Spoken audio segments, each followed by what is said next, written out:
ಕರ್ನಾಟಕದ ಕಾಂಗ್ರೆಸ್ ಸರ್ಕಾರ, ಸಿದ್ದರಾಮಯ್ಯ ನೇತೃತ್ವದ ಈ ಟೋಪಿ ಸರ್ಕಾರ ಇಷ್ಟು ದಿನ ಕರ್ನಾಟಕದ ಕನ್ನಡಿಗರಿಗೆ ಟೋಪಿ ಹಾಕಿ ಇವತ್ತು ಕರ್ನಾಟಕದಲ್ಲಿ ಮಿನಿ ಬಾಂಗ್ಲಾದೇಶಗಳನ್ನು ನಿರ್ಮಾಣ ಮಾಡ್ತಾ ಇದ್ದಾರೆ. ಈ ಸರ್ಕಾರ ಬಂದ ಮೇಲೆ ಕರ್ನಾಟಕ ಮಿನಿ ಬಾಂಗ್ಲಾದೇಶಗಳ ಹಬ್ ಆಗ್ತಾ ಇದೆ. ನಾವು ಸರ್ವೆ ಮಾಡಿದ್ದೀರಿ. ನಾನು ಇಲ್ಲಿ ಬರೋಕ್ಕೆ ಮುಂಚೆ ನಮ್ಮ ನಾಯಕರುಗಳೆಲ್ಲ ಇಲ್ಲೆಲ್ಲ ಇದ್ದಾರೆ, ತಮೇಶ್ ಗೌಡ ಎಲ್ಲ ಸರ್ವೆ ಮಾಡಿದ್ರಿ ಕಳೆದ 6-7 ದಿನದಿಂದ. ಎಲ್ಲರೂ ಕೂಡ ಇವಾಗ ನಾನು ಮಾತಾಡಿಸ್ದೆ, ಮಾಧ್ಯಮದಿಂದನೂ ಮಾತಾಡಿಸ್ದೆ. ಕೆಲವರೆಲ್ಲ ಆಂಧ್ರ, ಅದೇ ಊರು ಪೆನಗೊಂಡ. ಅವಳು ಹೇಳ್ತಾಳೆ 25 ವರ್ಷದಿಂದ ಇಲ್ಲೇ ಇದ್ದೆ ಅಂತ. ನಿನಗೆ ವಯಸ್ಸು ಎಷ್ಟಮ್ಮ ಅಂದರೆ 28 ವರ್ಷ ಅಂತಾಳೆ. 2 ವರ್ಷಕ್ಕೆ ಹೆಂಗೆ ನಡ್ಕೊಂಬಂದ್ಬಿಟ್ಲಿ ಇಲ್ಲಿಗೆ? ಸಾಧ್ಯನಾ? ಇನ್ ಕೆಲವರು ಕೇರಳ ಅಂತ ಹೇಳ್ತಾರೆ. ಅವರನ್ನು ಕೂಡ ಇಲ್ಲಿ ಏನ್ ಕೆಲಸ ಮಾಡ್ತಾ ಇದೀಯ ಅಂದ್ರೆ ಟ್ರ್ಯಾಕ್ಟರ್ ಓಡಿಸ್ತಾ ಇದ್ದೀನಿ ಅಂತಾರೆ. ಏನಪ್ಪ ಇದು? ಏನನ ಒಳ ಉಳೋ ಜಾಗ ಆಯ್ತಾ ಇಲ್ಲೆಲ್ಲನ? ಒಳ ಉಳೋ ಜಾಗ ಆಯ್ತಾ ಇಲ್ಲ ನನ್ನ ಅಂದ್ರೆ ಅಪ್ಪಟ ಸುಳ್ಳು. ನಾನು ಬರ್ತಾ ಇದ್ದೀನಿ, ನಾನು ಮತ್ತು ಛಲವಾದಿ ಮತ್ತು ನಮ್ಮ ಅಶ್ವಥ್ ನಾರಾಯಣ ನಾವು ಬರ್ತಾ ಇದ್ದೀರಿ ಅಂತ ಗೊತ್ತಾದ ತಕ್ಷಣನೇ ನೆನ್ನೆ ಇಲ್ಲಿ ಬಂದು ಮುಖಂಡರುಗಳೆಲ್ಲ ಈ ರೇಷನ್ ಕಾರ್ಡ್ ಮಾಡ್ಕೊಡ್ತಾರಲ್ಲ, ಈ ಗುಡ್ಸ್ಲಾಕ್ನಲ್ಲ ವಾಸಿಂ ಅವರೆಲ್ಲ ಬಂದು ಯಾರು ಇಲ್ಲಿ ಮನೆ ಇದ್ರು ಅವ್ರನ್ನೆಲ್ಲ ಆಚೆ ಕಡೆ ತಗೊಂಡೋಗಿ ಇಟ್ಟಿದ್ದಾರೆ. ಮತ್ತೆ ಸುತ್ತಮುತ್ತ ಇರೋಂಥ ಟ್ಯಾನಿ ರೋಡು, ಇಲ್ಲಿ ಟಿಪ್ಪು ನಗರ, ಈ ಕಡೆ ಬೇರೆ ಬೇರೆ ಏರಿಯಾಗಳಿಂದ ಯಾರಿಗೆ ಸ್ವಲ್ಪ ಕನ್ನಡ ಬರುತ್ತೋ ಅವ್ರನ್ನೆಲ್ಲ ಕರ್ಕೊಂಡು ಅವ್ರ ಆಧಾರ್ ಕಾರ್ಡು, ಅವ್ರ ರೇಷನ್ ಕಾರ್ಡ್ ತಂದು ಇಲ್ಲಿ ನಿಲ್ಸಿದ್ದಾರೆ. ಆಮೇಲೆ ಅವ್ರು ಯಾರೋ ಸರ್ಫರಾಜ್ ಖಾನ್ ಅಂತೆ, ಮೊನ್ನೆ ಲೋಕಾಯುಕ್ತ ರೈಡ್ ಆಯ್ತಲ್ಲ ದುಡ್ಡು ಹೊಡೆದು, ಅವು ಬಂದು ಹೇಳಿದಾರಂತೆ ಅಧಿಕಾರಿಗಳಿಗೆಲ್ಲ, ರೆವಿನ್ಯೂ ಇನ್ಸ್ಪೆಕ್ಟರ್ಗಳಿಗೆ ಅವ್ರಿಗೆಲ್ಲ ಆವಾಜ್ ಬಿಟ್ಟು ಹೋಗಿದಾರಂತೆ. ಇದ್ದವ್ರು ಹೇಳಿದ್ದು ಯಾವ್ರೇ ಎಲ್ಲ ಸ್ಥಳೀಯರೇ ಅಂತ ಬರ್ಕೊಬೇಕು, ಯಾರನ್ನೂ ಕ್ವಶನ್ ಮಾಡಬಾರ್ದು, ಅವರೆಲ್ಲ ನಮ್ಮವರು ಅಂತ ಹೇಳ್ಬಿಟ್ಟು ಹೋಗಿದ್ದಾರಂತೆ. 160 ಜನ ಇದ್ದಿದ್ದು. ಮಾಧ್ಯಮದ ವರದಿನೂ ಇದೆ, ನನ್ನ ಹತ್ರ ತಹಸೀಲ್ದಾರ್ ವರದಿನೂ ಇದೆ, ಎಲ್ಲ 160 ಜನ ಇದ್ದಿದ್ದು. ಈಗ ಅಧಿಕಾರಿ ಕೇಳಿದೆ ಎಷ್ಟಪ್ಪ ಅಂತ, ನಮ್ಮ ಜೆಸಿನ್ ಕೇಳಿದೆ. ಜೆಸಿ ಹೇಳ್ತಾರೆ 280 ಔಟ್ ಇದೆ ಅಣ್ಣ ಅಂತ. ಇನ್ನೆಷ್ಟು ಕೋತೈತೆ ಅಂತ ಹೇಳಿದೆ. ಹೋಗ್ಬೋದಣ್ಣ 400 ಅವ್ರದ್ದು. ಅಂದರೆ ಈ ಸಂತೆಯಲ್ಲಿ 160 ಸಂತೆಯಲ್ಲಿ 400 ಜನಕ್ಕೆ ಅಕಾಮಿಡೇಟ್ ಮಾಡುವಂಥ ಕುತಂತ್ರವನ್ನ ಸಿದ್ದರಾಮಯ್ಯನವರು, ಜಮೀರ್ ಅಹಮದ್ ಅವರು ಮಾಡ್ತಾ ಇದ್ದಾರೆ. ನಾವು ನಮ್ಮ ಮುಖ್ಯ ಪ್ರಶ್ನೆ ಇಲ್ಲಿ ಇವರ ಸಿಟಿಸನ್ಶಿಪ್, ಇವರ ಸಿಟಿಸನ್ ಯಾರು, ಇವರು ಎಲ್ಲಿಂದ ಬಂದರು, ಯಾವಾಗ ಬಂದರು? ನನ್ನ ಹತ್ರ ದಾಖಲೆ ಇದೆ ನೋಡಿ. ಇದು 1 ವರ್ಷದ ಹಿಂದೆ ತೆಗೆದಿರೋಂಥ ಗೂಗಲ್ ಮ್ಯಾಪ್. ಗೂಗಲ್ ಸುಳ್ಳು ಹೇಳ್ತದ? ಇಡೀ ಇಂಡಿಯಾಗೆ, ಇಡೀ ಪ್ರಪಂಚಕ್ಕೆ ಇರೋದು ಒಂದೇ ಗೂಗಲ್. ಇದು ಸುಳ್ಳು ಹೇಳ್ತದ? ಇದರಲ್ಲಿ ನೋಡಿ ಎಲ್ಲ ಗ್ರೀನ್ ಇದೆ. ಇವಾಗ ಈ ಲೇಟೆಸ್ಟ್ ತೆಗ್ದಿದ್ದೀರಿ ಎಲ್ಲ ರೆಡ್ ಆಗ್ಬಿಟ್ಟಿದೆ. ಅಂದ್ರೆ ಇವರೆಲ್ಲ ಬಂದು 6 ತಿಂಗಳು ಆಗಿಲ್ಲ, 1 ವರ್ಷದೊಳಗಡೆ ಅಷ್ಟೇ ಇವರೆಲ್ಲ. ಇವ್ರಿಗೆಲ್ಲ ಎಲೆಕ್ಟ್ರಿಕ್. ಈಗ ಈ ನಮ್ಮ ಡಿ ಕೆ ಶಿವಕುಮಾರ್ ಅವರು ಅನಾಥರೈಸ್ ಮನೆಗೆ ಕೊಡಲ್ಲ, ಅವ್ರನ್ನೆಲ್ಲ ಬಗ್ ಬಡ್ದ್ಬಿಡ್ತೀನಿ ಅಂದ್ರು. ಬಗ್ ಬಡ್ತೀನಿ ಅಂತ ಹೇಳಿದ್ರು. ಅನಾಥರೈಸ್ ಮನೆಗಳು ಯಾರ್ಯಾರು ಫ್ಲಾಟ್ಗಳು ಕಟ್ಟಿದ್ದಾರೆ ಅವ್ರಿಗೆ ಮನೆ ಕೊಡ್ತಾ ಇಲ್ಲ. ಸುಮಾರು 4 ಲಕ್ಷ ಜನ ಕರ್ನಾಟಕದಲ್ಲಿ ಮನೆಗೆ ಎಲೆಕ್ಟ್ರಿಕ್ ಕನೆಕ್ಷನ್ ಇಲ್ಲದೆ ಬದುಕ್ತಾ ಇದ್ದಾರೆ. ಟೆಂಪರವರಿ ಕನೆಕ್ಷನ್ನೇ ಇಲ್ಲ, ಬ್ಯಾಟ್ರಿ ಕ್ಯಾಂಡ್ಲಲ್ಲಿ ಉರ್ಸ್ಕೊಂಡು ಮಾಡ್ತಾ ಇದ್ದಾರೆ. ಯಾರು? ಈ ರಾಜ್ಯದ ಸಿಟಿಸನ್ಸ್, ಟ್ಯಾಕ್ಸ್ ಪೇಯರ್ಸು. ಅವ್ರು ಕರೆಂಟ್ ಕೊಡೋಕ್ಕೆ ನಿಮ್ಗೆ ಯೋಗ್ಯತೆ ಇಲ್ಲ. ಇಲ್ಲಿ ಹಂಗೆ ಕರೆಂಟ್ಗಳು ಅಂದ್ಬಿಡ್ತು. ಅದು ಏನು ಲೈನು? ಪ್ಲಾಸ್ಟಿಕ್ ಲೈನ್ ಎಳೆದ್ಬಿಟ್ಟಿದ್ದಾರೆ ನೋಡಿ, ಎಲ್ಲ ಪ್ಲಾಸ್ಟಿಕ್ ಲೈನ್ ಎಳೆದಿರ್ತಾರೆ. Cable costly. ಅಂದ್ರೆ ಯಾರು ನೆಂಟ್ರು ಇವರೆಲ್ಲ? ಸಿದ್ದರಾಮಯ್ಯ ನೆಂಟ್ರ ಇವರೆಲ್ಲ? ಬಾಂಗ್ಲಾದೇಶದಿಂದ ಬಂದವ್ರಿಗೆ ಆಂಧ್ರದಲ್ಲಿ ಬರ್ತಾರೆ, ಅಲ್ಲಿ ಲ್ಯಾಂಡ್ ಆದ ತಕ್ಷಣ ಅವ್ರಿಗೆ ಇಲ್ಲೆಲ್ಲ ಫೆಸಿಲಿಟಿ ಮಾಡಿಕೊಟ್ಟು ಇದನ್ನ ಮಿನಿ ಬಾಂಗ್ಲಾದೇಶ ಮಾಡೋ ಮುಖಾಂತರ ಈಗಾಗಲೇ ಡ್ರಗ್ ಹಾವಳಿಯಿಂದ ಕರ್ನಾಟಕ, ಬೆಂಗಳೂರು ಸಾಯ್ತಾ ಇದ್ದೀರಿ. ನಾವೆಲ್ಲ ತಡೆಗಟ್ಟಕ್ಕೆ ಆಗ್ತಾ ಇಲ್ಲ. ಪೊಲೀಸರೇ ಡ್ರಗ್ ಮಾರೋ ಸ್ಥಿತಿಗೆ ಬಂದ್ಬಿಟ್ಟಿದೆ. ಸುಮಾರು 130 ಜನ ಪೊಲೀಸರು ಡ್ರಗ್ ಕೇಸಲ್ಲಿ ಸಿಕ್ಕಾಕೊಂಡಿದ್ದಾರೆ. 130 ಜನ, ಮಂಗಳೂರು ಒಂದರಲ್ಲೇ ಒಂದೇ ಒಂದು ಡಿಸ್ಟಿಕಲ್ಲಿ 130 ಜನ ಜೈಲಲ್ಲಿದ್ದಾರೆ ಪೊಲೀಸರು. ಆ ಪರಿಸ್ಥಿತಿ ಇಲ್ಲಿ ನಾವು ಹುಡ್ತಾ ಅದೇನೋ ಬೆಂಗಳೂರು ಅಂತೀರಿ, ಎಲ್ಲಿ ಹುಡ್ತೈತೆ? ದಿನ ಹುಟ್ಟೋದು ಬಾಂಗ್ಲಾ, ದಿನ ಒಂದೊಂದು ಕಾಲೋನಿಯಲ್ಲಿ ಬಾಂಗ್ಲಾಗಳು ಹುಡ್ತಾ ಇದ್ದಾರೆ. ಅವ್ರಿಗೆಲ್ಲ ಜಾಬ್ ಎಲ್ಲಿದೆ? ನಾನು ಹೇಳೋದು, ಅವರೆಲ್ಲ ಏನು ಕೆಲಸ ಮಾಡ್ತಾರೆ? ಇವರೆಲ್ಲ ಯಾರು ಅನ್ನ ಕೊಡ್ತಾರೆ ನೋಡಿ? ಅವಾಗೆ ಬಂದು ಯಾವನ ಅನ್ನ ರೆಡಿ ಮಾಡ್ತಾ ಇದ್ದಾನೆ, ದೊಡ್ಡ ದೊಡ್ಡ ಪಾತ್ರೆ ತಂದ್ಬಿಟ್ಟು ಕೂತ್ಕೊಂಡು ಅವ್ರಿಗೆಲ್ಲ ಊಟ ರೆಡಿ ಮಾಡ್ತಾ ಇದ್ದಾನೆ. ಯಾರವನು? ಇವ್ರಿಗೇನು ಕೆಲಸ? ಏನು ಕೆಲಸ ಮಾಡ್ತಾ ಇದ್ದಾರೆ ಇಲ್ಲಿ? ಯಾರು ಜಾಬ್ ಕೊಟ್ಟಿದ್ದಾರೆ ಇವ್ರಿಗೆ? ಏನೂ ಇಲ್ಲ, ಗೊತ್ತಿಲ್ಲ. ನಮ್ಮ ಅಧಿಕಾರಿನ ಕೇಳಿದೆ, ಆ ಲಿಸ್ಟಲ್ಲಿ ಬರೆದಿದ್ದಾರೆ. ಇಲ್ಲಪ್ಪ ಕೂಡ ಇದ್ರಲ್ಲಿ ನೋಡಪ್ಪ, ಅವ್ರು ಎಷ್ಟು ಕಳ್ರಿದ್ದಾರೆ ನಮ್ಮ ಕಾಂಗ್ರೆಸ್ ಅವರು ಅಂತ ಹೇಳಿದ್ರೆ, ಬರ್ತ್ ಸರ್ಟಿಫಿಕೇಟೇ ಇಲ್ಲ. ನಿಮ್ ಬರ್ತ್ ಸರ್ಟಿಫಿಕೇಟ್ ಇಲ್ಲ ಅಂದ್ರೆ ಐಡೆಂಟಿಫೈ ಹೆಂಗ್ ಮಾಡ್ತೀರಿ ನೀವು? ಇದು ನೋ ಬರ್ತ್ ಸರ್ಟಿಫಿಕೇಟ್. ಬರ್ತ್ ಸರ್ಟಿಫಿಕೇಟೇ ಇಲ್ಲ, ಎಲ್ಲಿ ಹುಟ್ಟಿದ್ರು ಅಂತ. ಆಧಾರ್ ಕಾರ್ಡ್ ಎಲ್ಲಿಂದು? ರೇಷನ್ ಕಾರ್ಡ್ ಇಲ್ಲಿಂದ ಅಲ್ಲೇ ಅಲ್ಲ. ಸುಮಾರು 600 ಕೋಟಿ ಬೆಲೆ ಬಾಳುವಂತ ಜಮೀನಿದು. ಇದನ್ನ ಸಿದ್ದರಾಮಯ್ಯನವರು ಯಾವ ಕಾನೂನು ಅಡಿಯಲ್ಲಿ ಈ ಬಾಂಗ್ಲಾದೇಶದವ್ರಿಗೆ ಕೊಡ್ತಾರೆ? ಇದು ಕೊಡಲ್ಲ ಎಲ್ಲ ನಮ್ದು 13,000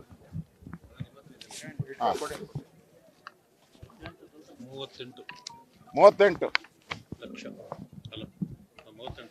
ಎಲ್ಲ ನಮ್ಮ ಇವನೆಲ್ಲ ಎಲ್ಲ ಇದು ಇವ್ರು ಕೊಟ್ಟಿದ್ದಲ್ಲ. ಮನೆಗೆ ಹೋಗು. ನಮ್ಮ ಫ್ಲಡ್ ಆದಾಗ ಕರ್ನಾಟಕದಲ್ಲಿ ಮೊನ್ನೆ 6 ತಿಂಗಳಿಂದ ಫ್ಲಡ್ ಆಯ್ತು. ಫ್ಲಡ್ ಆಗಿ ಮನೆಗಳು ಬಿದ್ದೋಗಿ 13,000 ಮನೆಗಳು ಬಿದ್ದೋಗಿದೆ. ಫ್ಲಡ್ ಆದಾಗ 13,000 ಮನೆ ಬಿದ್ದೋಗಿದೆ. ಅವ್ರಿಗಿನ್ನ ಸೂರಿಲ್ಲ. ಯಾರೋ ನಮ್ಮ ಕರ್ನಾಟಕದವರು, ನಮ್ಮ ರೈತರು ಮಕ್ಕಳು ಅವರೆಲ್ಲರೂ, ಅವ್ರಿಗೆ ಸೂರಿಲ್ಲ. 2,400 ಶಾಲೆಗಳ ಶೀಟ್ಗಳೇ ಎದ್ದೋಗ್ಬಿಟ್ಟಿದೆ. 2,400 ಶಾಲೆಗಳ ಶೀಟೇ ಇಲ್ಲ. ಮರದ ಕೆಳಗಡೆ ಪಾಠ ಮಾಡ್ತಾವ್ರೆ. ಇವ್ರ ಯೋಗ್ಯತೆಗೆ ಅದನ್ನು ಕಟ್ಕೊಡಕ್ಕಾಗಲ್ಲ. ಇಲ್ಲಿ ಇವ್ರಿಗೆ ಪಟಾಪಟ್ ಅಂತ ಹೇಳಿ 2 ದಿನದಲ್ಲಿ ಅದು ಮಲ್ಟಿ ಸ್ಟೋರ್ ಬಿಲ್ಡಿಂಗು ಏನ್ ತೋರಿಸ್ತರು, ಬಾಂಬೆ ತರ ಇದೆ. ಹೊಸ ವರ್ಷಕ್ಕೆ ಈ ಬಾಂಗ್ಲಾದೇಶದವ್ರಿಗೆಲ್ಲರಿಗೂ ಹೊಸ ವರ್ಷಕ್ಕೆ ಗಿಫ್ಟು. ನಮ್ಗೆಲ್ಲ ಕರ್ನಾಟಕದ ಕನ್ನಡಿಗರಿಗೆ ಏನ್ ಕೊಡ್ತೀರಾ ನೀವು? ಚಿಪ್ ಕೊಡ್ತಾ ಇದ್ದೀರಾ ಕನ್ನಡಿಗರಿಗೆಲ್ಲ ಚಿಪ್ಪು, ಬಾಂಗ್ಲಾದೇಶದವ್ರಿಗೆಲ್ಲ ಕಪ್ಪು. ಇದು ಇವತ್ತು ನಮಗೆ ನೋವಾಗ್ತಾ ಇರುವಂತದ್ದು. ಈಗಾಗಲೇ ಬೆಂಗಳೂರಲ್ಲಿ ಕ್ರೈಮ್ ಆಗಿ ತಡೆಗಟ್ಟಕ್ಕೆ ಸಾಧ್ಯ ಇಲ್ಲ. ಇವೆಲ್ಲ ಕ್ರೈಮ್ ಸೆಂಟರ್ಸ್ ಆಗ್ತದೆ. ಡಾನ್ಗಳು ಉತ್ಪತ್ತಿ ಆಗ್ತಾರೆ ಇಲ್ಲೆಲ್ಲರೂ ಕೂಡ. ಟೆರರಿಸ್ಟ್ಗಳು ಬರ್ತದೆ, ಸ್ಲೀಪರ್ ಸೆಲ್ಸ್ ಬರ್ತಾರೆ ಇಲ್ಲಿ. ಒಬ್ಬೊಬ್ಬ ಸ್ಲೀಪರ್ ಸೆಲ್ ಹಿಡಿಬೇಕಾದ್ರೆ ಕೋಟ್ಯಾಂತರ ರೂಪಾಯಿ ಖರ್ಚು ಮಾಡಬೇಕು. NIA ಕರೆಕ್ಟ್ ಏನಪ್ಪ? NIA. ನಾನು ಡಿಮ್ಯಾಂಡ್ ಮಾಡ್ತಾ ಇದ್ದೀನಿ, ಇದು ಅವರ ಸಿಟಿಸನ್ಶಿಪ್ ಅನ್ನ ನಮ್ಮ ಸರ್ಕಾರ ಮಾಡಕ್ ಸಾಧ್ಯನೇ ಇಲ್ಲ. ನಮ್ಮ ಸರ್ಕಾರ ಬಿಟ್ರೆ ಸಿದ್ದರಾಮಯ್ಯನವರು ಅವ್ರು ಮೊದಲೇ ಟೋಪಿ ಹಾಕೊಂಡವ್ರೆ. ಕರ್ನಾಟಕ ಜನಕ್ಕೆ ಟೋಪಿ ಹಾಕ್ಬಿಡ್ತಾರೆ. ಈಗಾಗಲೇ ಡೈರೆಕ್ಷನ್ ಬಂದಿದೆ ಇವರೆಲ್ಲರಿಗೂ ಜನವರಿ ಒಳಗಡೆ. ಯಾಕಂದ್ರೆ ರಾಹುಲ್ ಗಾಂಧಿ ವೇಣುಗೋಪಾಲ್ ಈಗಾಗಲೇ ಡೈರೆಕ್ಷನ್ ಕೊಟ್ಬಿಟ್ಟವ್ರೆ. ಒಂದು ಟ್ವೀಟ್ಗೆ ಇಡೀ ಸರ್ಕಾರ ಮಂಡಿಯೂರಿದೆ. ಇದು ಕೇರಳ ಸರ್ಕಾರಕ್ಕೆ ಮಂಡಿಯೂರಿದೆ ಕರ್ನಾಟಕ ಸರ್ಕಾರ. ಇದಾದ್ಮೇಲೆ ಪಾಕಿಸ್ತಾನ ಅವರು ಟ್ವೀಟ್ ಮಾಡಿದ್ದಾರೆ. ಇಲ್ಲಿ ಡೆಮಾಲಿಷನ್ಗೆ ಪಾಕಿಸ್ತಾನ ಅಂದ್ರೆ ಲಿಂಕ್ ಹೆಂಗಿದೆ ಇಲ್ಲಿಂದ? ಈಗ ಪಾಕಿಸ್ತಾನದ ಫಾರಿನ್ ಅಫೇರ್ ಮಿನಿಸ್ಟ್ರಿಗೆ ಇಲ್ಲಿ ಡೆಮಾಲಿಷನ್ ಆಗಿರೋದು ಹೆಂಗ್ ಗೊತ್ತಾಯ್ತು? ಇಲ್ಲಿರೋ ಯಾರೋ ಸ್ಲೀಪರ್ ಸೆಲ್ ಫೋನ್ ಮಾಡಿರ್ತಾನೆ, ಇಲ್ಲಿರೋ ಯಾವ ಟೆರರಿಸ್ಟು ಫೋನ್ ಮಾಡಿರ್ತಾನೆ. ಹೆಂಗೆ ಸಾಧ್ಯ? ಪಾಕಿಸ್ತಾನಕ್ಕೆ ಇಷ್ಟು ಬೇಗ ಹೊಡೆದಿದ್ದು ಒಂದೇ ದಿನಕ್ಕೆ ಮೆಸೇಜ್ ಹೋಗ್ತೈತೆ ಅಂದ್ರೆ ಇಲ್ಲಿ ಟೆರರಿಸ್ಟ್ ಇದ್ದಾರೆ, ಇಲ್ಲಿ ಮೆಸೇಜ್ ಕೊಡ್ತಾ ಇದ್ದಾರೆ. ಕೇರಳದ MP ಬರ್ತಾನೆ ಒಬ್ಬ, ಯಾರೋ ಮುಸ್ಲಿಂ, ಅವನ್ನ ಅರೆಸ್ಟ್ ಮಾಡಿ ಜೈಲೊಳಗೆ ಹಾಕ್ಬೇಕಾಯ್ತು. ಯಾಕೆ ಹಾಕಿಲ್ಲ ಸರ್ಕಾರ? ಕೇರಳದಲ್ಲಿ ಎಲೆಕ್ಷನ್ ನಡೀತಾ ಇದೆ. ಎಲೆಕ್ಷನ್ಗೋಸ್ಕರ ಕರ್ನಾಟಕವನ್ನ ಬಲಿ ಕೊಡ್ತಾ ಇದ್ದಾರೆ ಕಾಂಗ್ರೆಸ್ ಅವರು. ಇಲ್ಲಿ ನಾಚಿಕೆ ಆಗ್ಬೇಕು ಮುಖ್ಯಮಂತ್ರಿಗೆ. ನಮ್ಮನ್ನ ಬುಲ್ಡೋಜರ್ ಸರ್ಕಾರ ಅಂತ ಹೇಳಿದ್ಮೇಲೆ ಬುಲ್ಡೋಜರ್ ರಾಜ್ಯ ಅಂತ ಹೇಳಿದ್ದಾರೆ ಕೇರಳ. ಅವ್ರ ಜೊತೆ ನೀವು ವೇದಿಕೆ ಹಂಚ್ಕೊಂತೀರಾ ಅಂದ್ರೆ ಇದಕ್ಕಿಂತ ನಾಚಿಕೆ ಗೇಣಿದೆ. ನೀವು ಈ ರಾಜ್ಯದ ಮುಖ್ಯಮಂತ್ರಿ ಆಯ್ಕೆ ನಿಮ್ಗೆ ಏನ್ ನೈತಿಕ ಅಧಿಕಾರ ಇದೆ ನಿಮ್ಗೆ? ಬುಲ್ಡೋಜರ್ ಅಂತ ಒಪ್ಕೊಂಡಾಗ ಆಯ್ತಲ್ಲ ನೀವು. ಅಂದ್ರೆ ಕೇರಳದವ್ರು ಬುಲ್ಡೋಜರ್ ಅಂತಾರೆ, ಪಾಕಿಸ್ತಾನದವರು ಇದನ್ನ ಅನ್ಯಾಯ ಇಲ್ಲಿ ಅಂತ ಹೇಳ್ತಾರೆ. ಲಿಂಚಿಂಗ್ ಪದನೇ ಹೇಳಿದ್ದಾರೆ. ನಾನು ದಾಖಲೆನೂ ಕೊಡ್ತೀನಿ, ಎಷ್ಟೆಷ್ಟು ಮನೆಗಳು ಕೊಡ್ಬೇಕು ನೋಡಿ. ಇಲ್ಲಿ ದಾಖಲೆ ಇದೆ ನನ್ನ ಹತ್ರ ನೋಡಿ, ದಾಖಲೆ ಇದೆ. 13,999 ಮನೆಗಳು. ಯಾರಿಗೆ? ಫ್ಲಡ್ ಆಗಿ ಮಳೆ ಬಂದು ಮನೆ ಬಿದ್ದೋದವ್ರಿಗೆ. ಇಲ್ಲಿದೆ ನೋಡಿ. ಇವ್ರು ಕೊಡಕ್ಕೆ ಯೋಗ್ಯತೆ ಇಲ್ಲ ನಿಮ್ಗೆ. ಇವ್ರು ಮನೆ ಕಳ್ಕೊಂಡು ಬೀದಿಯಲ್ಲಿದ್ದಾರೆ, ಮರದ ಕೆಳಗಡೆ ವಾಸ ಮಾಡ್ತಾ ಇದ್ದಾರೆ. ಅವ್ರಿಗೆ ಕರೆಂಟು ಇಲ್ಲ, ಏನೂ ಇಲ್ಲ, ಊಟನೂ ಇಲ್ಲ. ನೋಡಿ ಇಲ್ಲಿ ಊಟ ರೆಡಿ ಆಗಿದೆ, ಅವಾಗ ಎಲ್ಲ ಕರೆಂಟ್. ನಮ್ಮ KEB ಅಧಿಕಾರಿಗಳು ಎಲ್ಲಿದ್ದಾರೆ? ಮಾನ ಮರ್ಯಾದೆ ಇದೆಯಾ KEB ಅಧಿಕಾರಿಗಳಿಗೆ, ಬೆಸ್ಕಾಂ ಅಧಿಕಾರಿಗಳಿಗೆ? ನಾಚಿಕೆ ಆಗಲ್ವಾ ನಿಮ್ಗೆ? ಮನುಷ್ಯತ್ವ ಇಲ್ಲ ಅನ್ರಿ ನೀವು? ಈ ಲೈನ್ ಹೇಳ್ಕೊಡ್ತೀರಲ್ಲ, ಇದು ಪ್ಲಾಸ್ಟಿಕ್ ಲೈನ್ ಹೇಳ್ಕೊಟ್ಟಿದ್ದೀರಾ. ನಮ್ಮ ಮನೆ ಮುಂದೆ ನಮ್ಗೆ ಪ್ಲಾಸ್ಟಿಕ್ ಲೈನ್ ಇಲ್ಲ, ನಡ್ಕೊಟ್ಟಿದ್ದಾರೆ. ನಾಚಿಕೆ ಆಗಲ್ವಾ? ಇಲ್ಲ, ಇದನ್ನು ಬಾಂಗ್ಲಾದೇಶದಿಂದ ತಂದ್ರ ಅವರು. ಮೀಟರ್ ಹಾಕಿದ್ದೀರಾ? ನಿಮ್ ಯೋಗ್ಯತೆಗೆ ಅಷ್ಟು ಬೆಂಕಿ ಇಕ್ಕಿದ್ರು ಬೆಸ್ಕಾಂ ಅವರು. ನಾಚಿಕೆ ಆಗಲ್ವಾ ನಿಮ್ಗೆ? ಮೀಟರ್ ಹಾಕಿಲ್ಲ. ಇಲ್ಲಿ ಏನಾನ ಅನಾಹುತ ಆದ್ರೆ, ಬೆಂಕಿ ಅನಾಹುತ ಆಗಿ ಸತ್ತರೆ ತಿರುಗಿದ್ರು ಇಂಟರ್ನ್ಯಾಷನಲ್ ನ್ಯೂಸ್. ಕಾಂಪೋಸಿಷನ್ ಎಲ್ಲರಿಗೂ ಅವಾಗ ಡಿಮ್ಯಾಂಡ್ ಮಾಡ್ತಾರೆ. 1 ಕೋಟಿ ಕೊಡಿ, 2 ಕೋಟಿ ಕೊಡಿ ಅಂತ ಎಲ್ಲ ಡಿಮ್ಯಾಂಡ್ ಮಾಡ್ತಾರೆ. ಎಲ್ಲ ಕಡೆ ಇನ್ಸುಲೇಷನ್ನೇ ಇಲ್ಲ, ಎಳೆದ್ಬಿಟ್ಟು ಲೈನ್ ಹೊಟ್ಟೋಗಿದ್ದಾರೆ ಬೆಸ್ಕಾಂ ಅವರು. ನಾಚಿಕೆ ಆಗ್ಬೇಕು ಬೆಸ್ಕಾಂ ಅವ್ರಿಗೆ. ಒಂಚೂರು ಬಿಲ್ಡಿಂಗ್ ವೈಲೇಷನ್ ಇದ್ರೆ ಡೆಮಾಲಿಷನ್ ಅಂತಾರೆ. ಯಾರೋ ಪಾಪ ತಹಸೀಲ್ದಾರೋ ಯಾರೋ ನಮ್ಮ ಕಸ ವಿಲೇವರಿ ಡೆಮಾಲಿಷನ್ ಮಾಡಿ ಸರ್ಕಾರದ ವಶಕ್ಕೆ ತೆಗೆದುಕೊಂಡ್ರೆ ನೀವು ಅವ್ರ ಮೇಲೆ ಕ್ರಮ ಮಾಡ್ತೀರಾ? ಅವ್ರಿಗೆ ಆವಾಜ್ಗಳು ಬಿಡ್ತೀರಾ ನೀವು? ಯಾವ ಅಧಿಕಾರಿ? ಇನ್ಮೇಲೆ ಕರ್ನಾಟಕದಲ್ಲಿ ನೀವು ಡೆಮಾಲಿಷನ್ ಮಾಡಿ, ನಿಮ್ಮ ಯೋಗ್ಯತೆ ಇದ್ರೆ ನೋಡೋಣ. ಸರ್ಕಾರ ನಿಮ್ಗೆ ಮಾಡ್ರಿ ನೋಡೋಣ. ಇದೊಂದು ಮಾನದಂಡ ಆಗ್ಬಿಟ್ರೆ, ಇಡೀ ರಾಜ್ಯದಲ್ಲಿ ಇದೊಂದು ಮಾನದಂಡ ಆಗ್ಬಿಟ್ರೆ, ಇನ್ಮೇಲೆ ಎಲ್ಲಿ ಯಾವ ಮುಖ ಇಟ್ಕೊಂಡು ಡೆಮಾಲಿಷನ್ ಮಾಡ್ತೀರಾ? ನಾನು ಜಿಲ್ಲಾಧಿಕಾರಿ ಕೇಳಿದೆ, ಎಷ್ಟು ಡೆಮಾಲಿಷನ್ ಮಾಡಿದ್ದೀರಾ ಅಂತ. 40 ಏರಿಯಾಗಳಲ್ಲಿ ಡೆಮಾಲಿಷನ್ ಮಾಡಿದ್ದೀರಿ ಅಂತ ಹೇಳ್ತಾರೆ. 150ರಿಂದ 200 ಎಕರೆ ಡೆಮಾಲಿಷನ್ ಮಾಡಿದ್ದೀರಿ ಅಂತೀರ. ಇನ್ನೆಲ್ಲಿ ಮಾಡ್ತೀರಾ? ಅವ್ರಿಗೆಲ್ಲ ಮನೆ ಕಟ್ಕೊಡ್ತೀರಾ ನೀವು? ಅವರೆಲ್ಲ ಕನ್ನಡಿಗರು. ಗೊತ್ತಿಲ್ಲದೆ ನೀವೇ ಪ್ಲಾನ್ ಸ್ಯಾಂಕ್ಷನ್ ಮಾಡಿಕೊಟ್ಟಿದ್ದೀರಾ. ಮೋರಿ ಪಕ್ಕ ನೀವೇ, ರಾಜಕಾಲುವೆ ಪಕ್ಕ ನೀವೇ ಪ್ಲಾನ್ ಸ್ಯಾಂಕ್ಷನ್ ಮಾಡಿಕೊಟ್ಟಿದ್ದೀರಾ, ಎಲೆಕ್ಟ್ರಿಕ್ ಕನೆಕ್ಷನ್ ಕೊಟ್ಟಿದ್ದೀರಾ, ಟ್ಯಾಕ್ಸ್ ಕಟ್ಟಿದ್ದಾರೆ, ಎಲ್ಲ ಮಾಡಿದ್ದಾರೆ. ಅವ್ರಿಗೆ ಡೆಮಾಲಿಷನ್, ಅವ್ರಿಗೆ ಪರಿಹಾರ ಇಲ್ಲ. ಇವರು ಬಾಂಗ್ಲಾದೇಶದಿಂದ, ಇದು ಸಿಟಿಸನ್ಶಿಪ್ ಇನ್ನೂ ಗ್ಯಾರಂಟಿ ಇಲ್ಲ. ಎಲ್ಲರೂ ಕೇಳಿದ್ರೆ ಆಂಧ್ರ, ತಮಿಳ್ನಾಡು, ಕೇರಳ ಅಂತ ಹೇಳ್ತಾರೆ. ಅಲ್ಲಿಗೆ ಎಲ್ಲಿಂದ ಬಂದರು? ಈ ಸಿಟಿಸನ್ಶಿಪ್ಪೇ ತಪ್ಪು. ಇಲ್ಲಿ ಬಾಂಗ್ಲಾ ಇದೊಂದು ಹಬ್ ಮಾಡ್ತಾ ಇದ್ದಾರೆ ಕರ್ನಾಟಕ, ಸಿದ್ದರಾಮಯ್ಯ ಅಂಡ್ ಸರ್ಕಾರ. ಯಾಕಂದ್ರೆ ಇಲ್ಲಿ ಇಷ್ಟು ಬೇಗ ಬಂದ್ರಲ್ಲ, ಇಲ್ಲಿ ಇವ್ರ ಯೋಗ್ಯತೆಗೆ ಈ ಡೆಮಾಲಿಷನ್ ಆಯ್ತಲ್ಲ ಬೆಂಗಳೂರಲ್ಲ 40 ಕಡೆ. ಎಲ್ಲಾದ್ರೂ DK ಶಿವಕುಮಾರ್ ಹೋಗಿದಾರ? ಡೆಮಾಲಿಷನ್ ಈ ಕಡೆ DK ಶಿವಕುಮಾರ್ ಹೋಗಿದಾರಾ? ಕಾಡ್ಗೊಂಡಳ್ಳಿಯಲ್ಲಿ ಹೋಗಿದಾರ? ಗೊರಗುಂಟೆಪಾಳ್ಯ ಹೋಗಿದ್ದೀರಾ? ಆನೆಕಲ್ಲಲ್ಲಿ ಹೋಗಿದ್ದೀರಾ? ಹೋಗಿಲ್ಲ. ಇಲ್ಲಿ ಬ್ರದರ್ಸು ಸಿಸ್ಟರ್ ಅವರೇ, ಕುಕ್ಕರ್ ಬ್ರದರ್ಸು ಓಡೋಡಿ ಬಂದ್ಬಿಟ್ರು. ಈ ಇದು ಇರ್ತಾರಲ್ಲ, ಏನೋ ಹಸು ಕರು ಹತ್ರ ಓಡ್ಬತ್ತಲ್ಲಪ್ಪ, ತಾಯಿ ಹತ್ರ ಕರು ಓಡೋಡಿ ಬರ್ತದಂತೆ. ಹಂಗೆ ಓಡೋಡಿ ಬಂದ್ಬಿಟ್ರು. ಯಾಕೆ? Vote bank. ವೋಟ್ಗೋಸ್ಕರ ದೇಶ ಮಾರೋ ಸ್ಥಿತಿಗೆ. ವೋಟ್ ಚೋರಿ ಇದು ಇವರೇ ಮಾಡ್ತಾ ಇರೋದು, ನಾವಲ್ಲ. ವೋಟ್ ಚೋರಿ ಮಾಡ್ತಾ ಇರೋರು ಇವರೇ, ಕಾಂಗ್ರೆಸ್ ಅವರು ತರೋದು. ಬಾಂಗ್ಲಾದೇಶವ್ರು ಇಲ್ಲೆಲ್ಲ ಈಗಲೇ ಅಸ್ಸಾಂ ಹತ್ತಿ ಉರಿತಾ ಇದೆ, ಬಾಂಗ್ಲಾದೇಶ ವೆಸ್ಟ್ ಬೆಂಗಾಲ್ ಹತ್ತಿ ಉರಿತಾ ಇದೆ. ಅದರಲ್ಲಿ ಕರ್ನಾಟಕವನ್ನು ಕೂಡ ಆ ಸ್ಥಿತಿಗೆ ತರುವಂತ ಪ್ರಯತ್ನವನ್ನ ಇಲ್ಲಿನ ಕಾಂಗ್ರೆಸ್ ಸರ್ಕಾರ ಮಾಡ್ತಾ ಇದೆ. ಇದು ನಾವು ಇದನ್ನ ಕೂಡಲೇ ಇವರ ಸಿಟಿಸನ್ಶಿಪ್ ಅನ್ನ ತನಿಖೆ ಮಾಡೋದಕ್ಕೆ NIA ಕೊಡಬೇಕು. ರಾಷ್ಟ್ರೀಯ ತನಿಖಾ ದಳಕ್ಕೆ ಅವಕಾಶ ಕೊಡ. ಅಲ್ಲಿವರೆಗೂ ಯಾವುದೇ ರೀತಿ ಅಲಾಟ್ಮೆಂಟ್ ಮಾಡಬಾರ್ದು. ಇಲ್ಲಿ ಅಧಿಕಾರಿ ಮೇಲೆ ಏನು ಒತ್ತಡ ಆಗ್ತಾ ಇದ್ದೀರಾ? ಇಲ್ಲಿ ಅಧಿಕಾರಿಗಳು, ಕಾರ್ಪೊರೇಷನ್ನು, ರೆವಿನ್ಯೂ ಇಲಾಖೆ, ಅವರೆಲ್ಲರ ಮೇಲೆ ಏನು ಒತ್ತಡ ಆಗ್ತಾ ಇದ್ರೆ ಇವೆಲ್ಲ ನಡೆಯಲ್ಲ. ನೀವಿರೋದು ಇನ್ನು 2 ವರ್ಷ ಗಂಟು ಮುಟ್ಟೆ ಕಟ್ಕೊಂಡು ಹೋಗ್ತೀರಾ. ಎಚ್ಚರಿಕೆಯಲ್ಲಿ ಅಧಿಕಾರಿಗಳಿಗೂ ಎಚ್ಚರಿಕೆ ಕೊಡ್ತಾ ಇದ್ದೀನಿ, ನೀವೇನಾನ ಅಕ್ರಮ ಮಾಡಿಬಿಟ್ರೆ ನಾಳೆ ನಿಮ್ಮ ತಲೆಗೆ ಸುತ್ತಾ ಇದೆ. ಇದು ನಿಮ್ಮನ್ನ ಅಪರಾಧಿ ಸ್ಥಾನದಲ್ಲಿ ನಿಲ್ಲಿಸ್ತೀರಿ. ಸೈನ್ ಮಾಡೋರು ನೀವು, ಹಕ್ಕುಪತ್ರಕ್ಕೆ ಸೈನ್ ಮಾಡೋರು ನೀವು, ಮಾಜರ್ ಬರೆಯೋರು ನೀವು, ಸ್ಥಳ ಪರೀಕ್ಷೆ ಮಾಡೋರು ನೀವು, ಸೈನ್ ಹಾಕೋರು ನೀವು. ಜಮೀರ್ ಅಹಮದ್ ಸೈನ್ ಹಾಕಲ್ಲ, ಇಲ್ಲಿ ಸಿದ್ದರಾಮಯ್ಯ ಸೈನ್ ಹಾಕಲ್ಲ.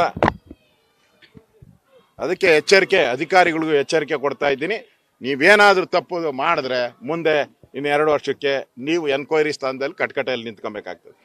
ಆ ಎಚ್ಚರಿಕೆ ಇಟ್ಕೊಂಡು ನೀವು ಮಾಡಿ. ಅದಕ್ಕೆ ನಾವು ಆಗ್ರಹ ಮಾಡ್ತಾ ಇದ್ದೀರಿ. ನಾವು ಛಲವಾದಿ, ನಮ್ಮ ಅಶ್ವಥ್ ನಾರಾಯಣ ಅವರು, ನಾವೆಲ್ಲರೂ ಕೂಡ ಆಗ್ರಹ ಮಾಡ್ತಾ ಇರೋವಂಥದ್ದು, ಇದನ್ನ ತನಿಖೆಗೆ, ರಾಷ್ಟ್ರೀಯ ತನಿಖಾ ದಳಕ್ಕೆ ಅವ್ರ ಸಿಟಿಸನ್ಶಿಪ್ ಆಗಲಿ. ಅದಾದ್ಮೇಲೆ ಅವರು ಕರ್ನಾಟಕದವರಾದ್ರೆ ಮಾತ್ರ ಕೊಡಿ, ಅವ್ರಿಗೆ ಕರ್ನಾಟಕದವ್ರು ಮಾತ್ರ. ಜಮೀರ್ ಅಹಮದ್ ಅವರು ಹೇಳ್ತಾ ಇರೋದು ದಾಖಲೆ ಪರಿಶೀಲನೆ ಮಾಡಿ ಅರ್ಹರಿಗೆ ಮಾತ್ರ ಕೊಡ್ತೇವೆ ನಾವು ಅಂತ. ದಾಖಲೆ ಎಲ್ಲಿದೆ ಪರಿಶೀಲನೆ? ಅವರು ಸಿಟಿಸನ್ಶಿಪ್ ಪರಿಶೀಲನೆ ಆಗ್ಬೇಕಲ್ಲ. ಇವ್ರು ಕೊಟ್ಟಿರೋದಾಗಲ್ಲ. ಇದೆಲ್ಲ ಅವರು 20,000 ಹೇಳಿದ್ರಲ್ಲ, ಅವ್ರು ಯಾರು ವೆಸ್ಟ್ ಬೆಂಗಾಲಲ್ಲಿ 20,000 ಕೊಟ್ರೆ ನಿಮ್ಗೆ ಸಿಟಿಸನ್ಶಿಪ್ ಮಾಡಿ ಅವ್ರು ಬೆಂಗಳೂರು ಕಳಿಸ್ಕೊಡ್ತಾರಂತ, ಟ್ರೈನ್ ಚಾರ್ಜ್ ಕೊಟ್ಬಿಟ್ಟು.